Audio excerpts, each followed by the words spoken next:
I thank everyone for tuning in this morning.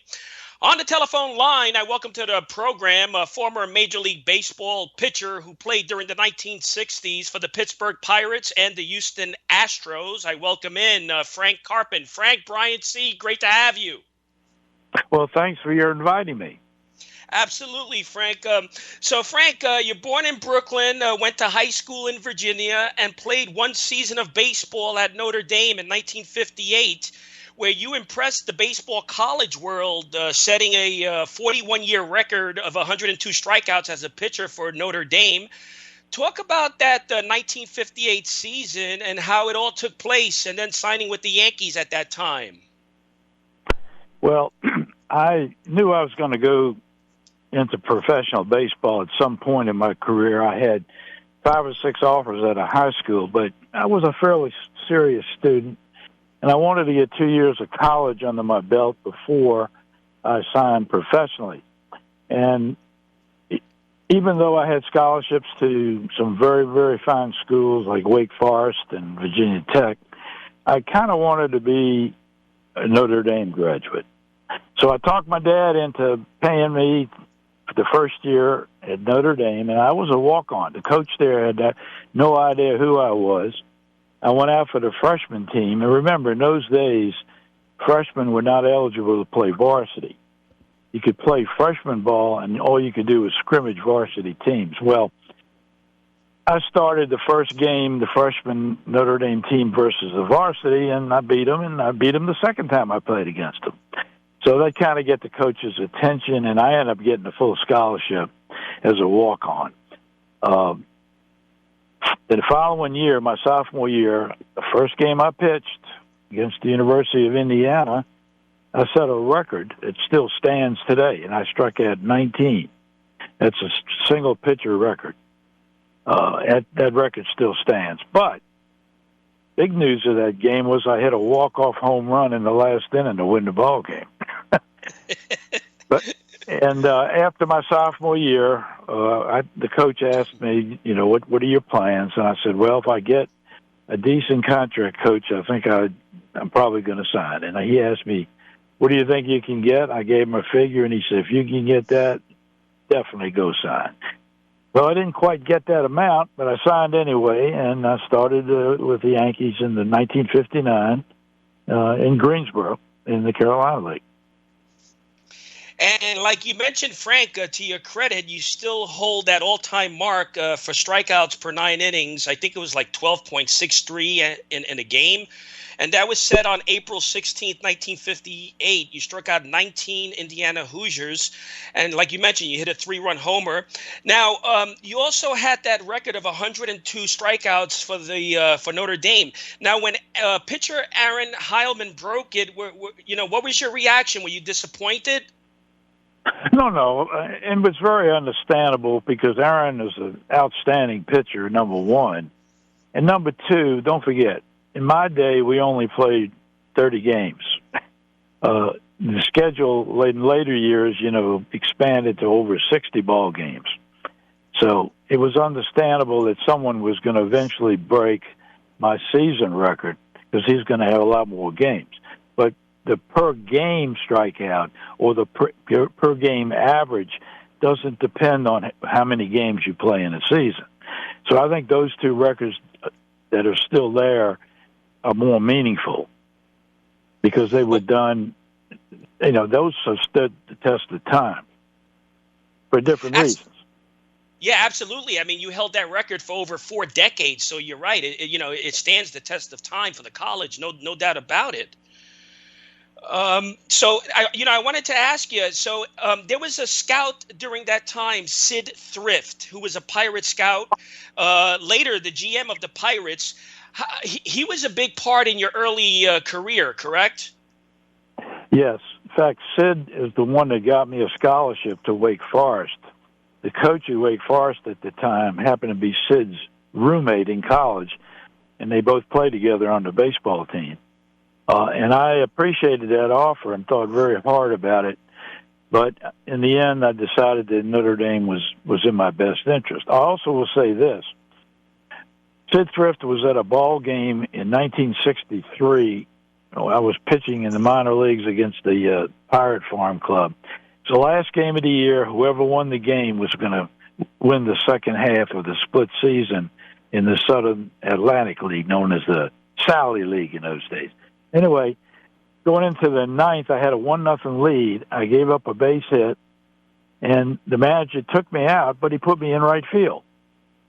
The relief pitcher gave up a hit, gave up a sacrifice bunt. So with men on second and third, Les Moss, the manager, brought me back in, had me walk the guy intentionally, loads the bases. Next guy, second pitch, second to short to first, double play. We win 1-0. I got the win, and technically, I guess you say I got the save. But in the stands that day was Sid Thrift. So 2 years later, when the Yankees dropped my AAA contract to a AA team after the 64 season, I called Sid, and he told me, don't call anybody else, I'll get back to you. He got back to me, and he said, you're going to be in spring training with the Pittsburgh Pirates. Don't call anybody else. I didn't. They drafted me. The rest is history. Wow. I mean, he did play a pivotal role in your career. There's no doubt about it. We're talking with Frank Carpin, who played during the 1960s for the Pittsburgh Pirates and the Houston Astros. He's on the telephone line. Frank, 1959 comes along, and you're playing for the Greensboro Yankees, which is a Class B organization. A team which, if I recall, had notable Yankees like Hal Reniff was on the squad, Tom Tresh, yourself, Don Locke, George Banks. What was your impression when you first got to Greensboro, getting settled in, and how were your teammates, they treated you during that time? I'll never forget this. The first day of practice, I went out, and Tom Tresh was taking ground balls at shortstop. In those days, in the minors, he was a shortstop. And I looked at him, and I said, in my mind, right away, it came, that's what a professional ball player should look like. And that made an impression on me. And, of course, in 1964, the Yankees called him up from Richmond in the AAA League. Now, Tom may have gone up before that. I know Stottlemyre got called up in 64 off the Richmond V's, but I think Tom was called up before that. But that was my impression right away. When I saw Tom Tresh, I said, that's what a major league ball player looks like. Yeah, I mean, he was really a solid ball player. And then 1960, you're playing for Binghamton with the Binghamton triplets. And also, I mean, you had Horace Clarke on the team. Joe Pepitone was on that team as well. Yes, Joe Pepitone was another one of the minor leaguers I played with that, became a Yankee. But I will say this. If you recall, the last time the Yankees played in the World Series was 1964. They didn't play again, I think, until 1976. There was a big 12-year gap there. While there were some good minor league ball players that made the majors in the Yankee organization, Stottlemyre, Tresh, Pepitone, Horace Clarke, like you mentioned, none of them really compared with the Yankee greats. Whitey Ford, Mickey Mantle, Yogi Berra, Elston Howard, Bob Turley, and so forth and so on. And I could see in the minor leagues with the Yankees, the time I spent there, 6 years, that we never were better than next to last place. The one exception was 1963, where I think Augusta won the split season in the Sally League. We won. I was with Lynchburg that year. We won the second half, but Augusta won the first half. But the point was that in the Yankee farm system, they had some good ball players, but didn't have anybody comparable to the stars that made the Yankees who they were for so many years. And it showed, because eventually it was a 12-year gap until Steinbrenner took over. Yeah, no, that's true. And that was a question that I was going to ask you, what was your recollection of like a young Joe Pepitone, Horace Clarke? How are they as minor league ball players? Horace Clarke was a solid player, good head on his shoulders, very steady. Pepitone was a little bit more out of control at times. Joe was a great guy to play with. He was a lot of fun. but he didn't seem to be quite as serious as Horace Clarke. And the same could be true about Mel Stottlemyre and Tom Tresh and the other Jake Gibbs, the other guys I played with. They were fairly serious. But Joe had a certain levity about him. But you could tell he had major league talent. That was never in doubt. The only thing you worried about was, will he handle it mentally? I mean, do you recall, like at that time, who was your roommate? Who were you rooming, during your travels? Who were you rooming with? I don't recall. The one guy that I remember the most as a roommate was in Pittsburgh in 1965, and that was my roommate was a pitcher that never pitched. He got sent down to the minors the next year, and I thought we'd never hear from him again. But he ended up developing a knuckleball. He was drafted by the White Sox, and Wilbur Wood went on to several 20-game winning seasons in the major leagues. That was the guy, my roommate, that I thought that I recalled the most because his turnaround was so dramatic. And I remember feeling sorry for him. It should have been the other way around. He should have felt sorry for me. Oh, he was great too, Wilbur Wood, a master of the knuckleball, a pioneer of the knuckleball, actually. Absolutely. He started in the Red Sox organization, and Pittsburgh picked him up. Yeah, no, he was really good. Fun to watch. I watched those old clips of Wilbur Wood and some of these ball players. I mean, that's when baseball was baseball, Frank. I mean, these pitchers would go out, back in the 60s, even 70s and last, a full game, not taking out 3-4 innings, into the game. I mean, that's when baseball was baseball. No question that one of the biggest changes from when I played and they play today is what is expected of a starting pitcher. In my day, you were expected to pitch 9 innings. In fact, I think I led the Carolina League in complete games my first year. But it's not that way any longer. But I'll tell you, the first year I had at Greensboro was a little unpleasant. Twice after pitching 9 innings, the manager asked me to pitch relief the next day. We didn't have a very good pitching staff. And he asked me twice, and being young and foolish, of course, I agreed. Well, when I got to spring training the next year, the Yankees invited me down in 1960. I didn't have a Yankee contract. I had a minor league contract. But the general manager, Roy Hamey, asked me, did that manager make you pitch relief after pitching a full 9 innings? And I didn't know what to tell him. I didn't know whether it was permissible to snitch on your manager. And he looked at me and he said, well, you don't have to tell me. We know what he was doing. We just fired him. And that was the one thing about the Yankee organization that disappointed me the years I was there. Some of the managers that they had in the farm system, I didn't think were up to the quality that you would expect from the Yankees. And it kind of coincided with the downfall of the Yankees from after 1964. I don't think they hired the best managers. Now, I'm not saying I didn't play for some good ones. I did.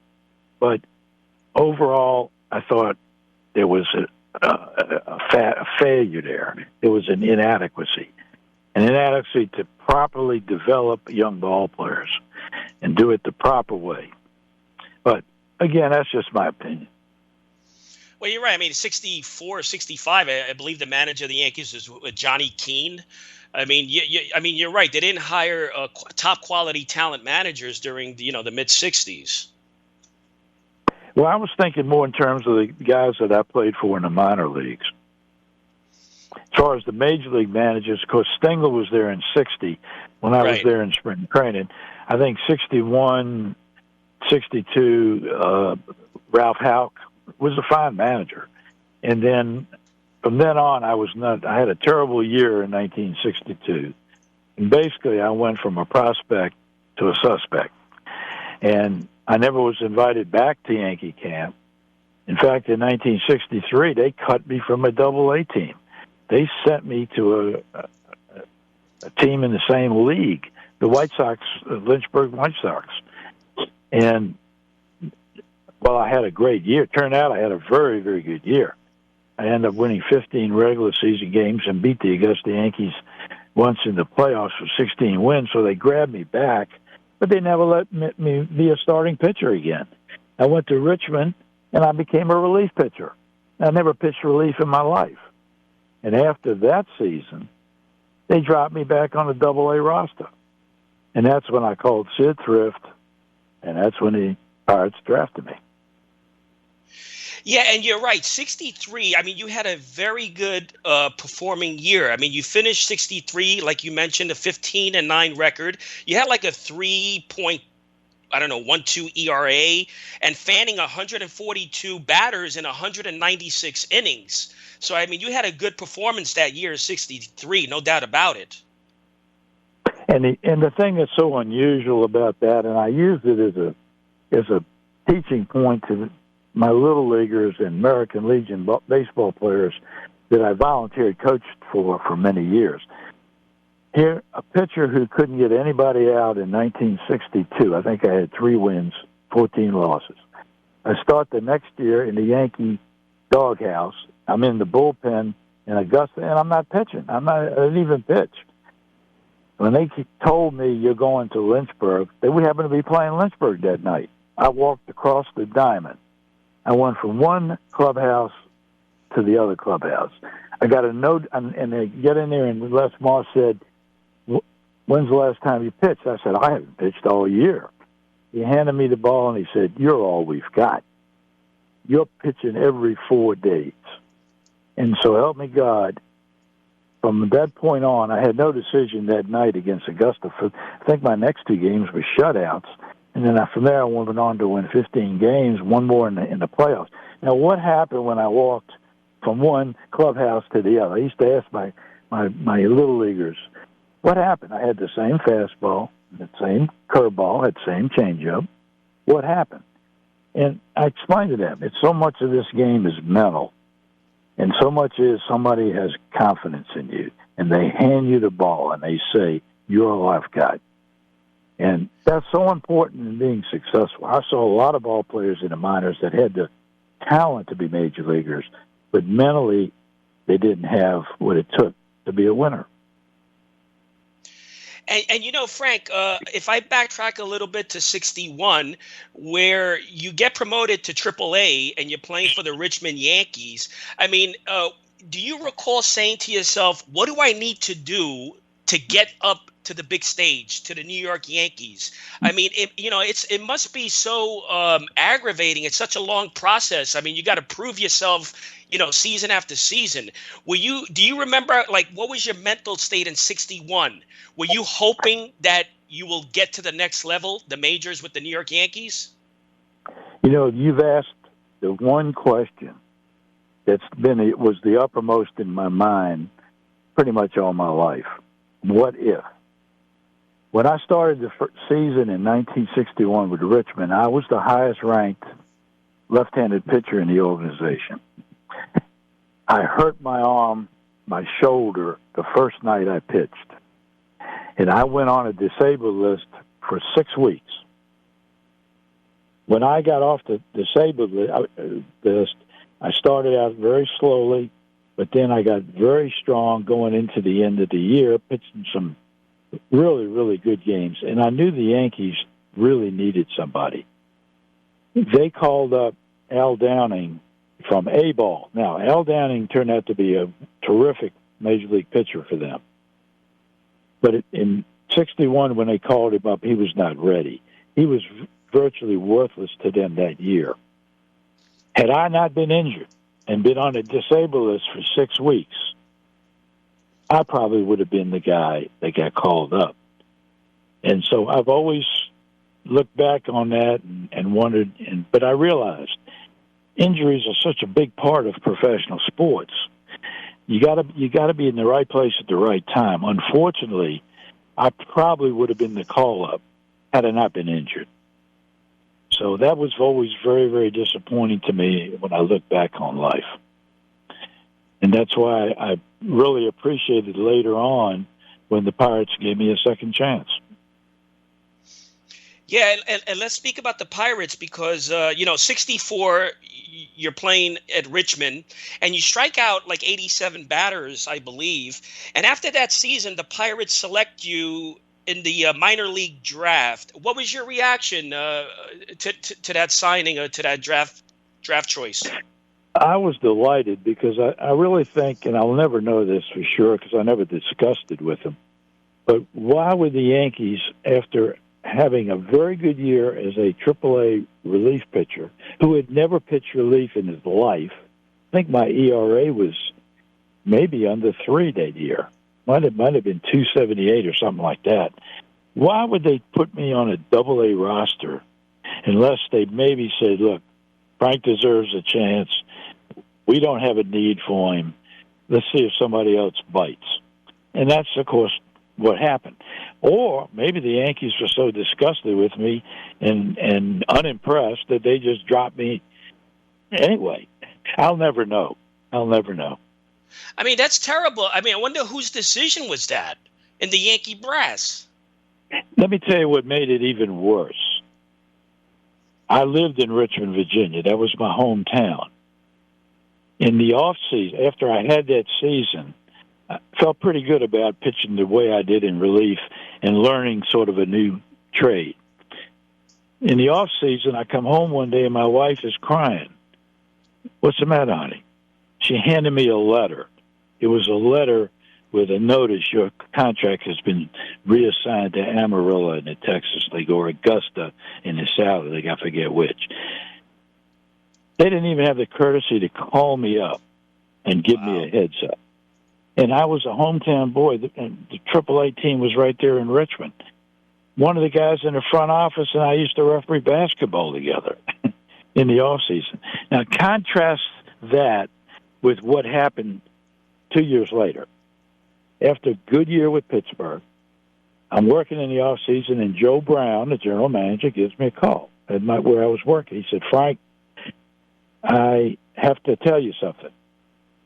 We appreciate what you did for us this year, and you'll be in spring training with us again next year. However, we have a young phenom we need to protect from the draft, and we're going to put you back on a AAA roster because we need to protect Manny Sanguillen. Smart move, Joe. Well, what happened was, of course, Houston drafted me. And the reason Houston drafted me is the general manager was Paul Richards. He had seen me pitch in the Yankee organization against the Orioles. I'd had a couple of good games against them. I also had a couple of good relief stints against Houston when I was with Pittsburgh. So Paul Richards drafts me, and the day after he drafts me, both he and his manager, Lumen Harris, got fired. So I ended up going to Houston, and nobody knew me. Literally nobody knew me. But the point I was making is the class in which Joe Brown and the Pirate organization handled their relationships with their ball players, as opposed to my experience in the Yankee organization. The Yankees were the greatest team in baseball. In my opinion, though, they came up very short in management-employee relationships, I can tell you that. Yeah, and I have a couple of minutes. I want to quickly say. So I gather you're not a Yankees fan. Well, I grew up in Brooklyn. I wanted to sign with the Dodgers, obviously, if they were interested. And when I was in college at Notre Dame, we were playing a game one day, and the Dodgers scout came up to me, and he said, "How much money are you looking for?" And I told him. He turned around and walked away. I never heard from him again. So when the Yankees showed an interest, obviously, they were the New York Yankees. But no, I was a Yankee fan when I signed with them.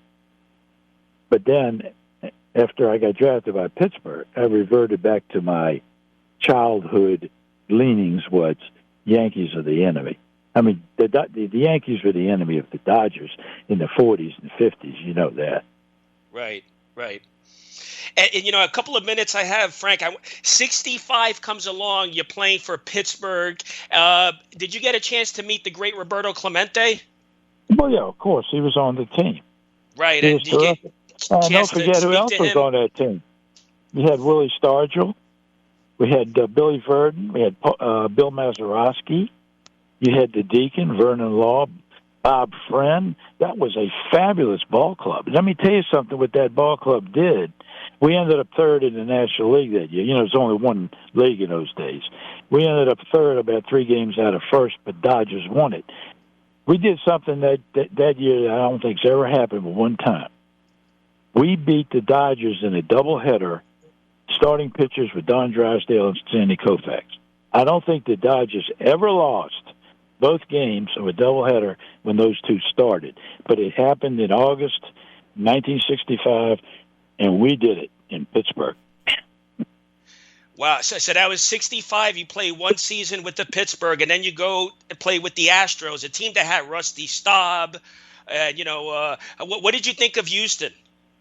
Joe Morgan, of course, Joe Morgan. The players in Houston, there were 4 or 5 terrific young players.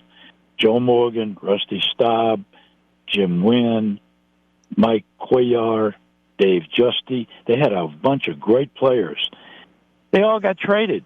Not a one of them stayed. They had the worst general manager in the history of baseball. They all got traded. Now, I didn't like Houston for one reason. The catcher and I did not get along.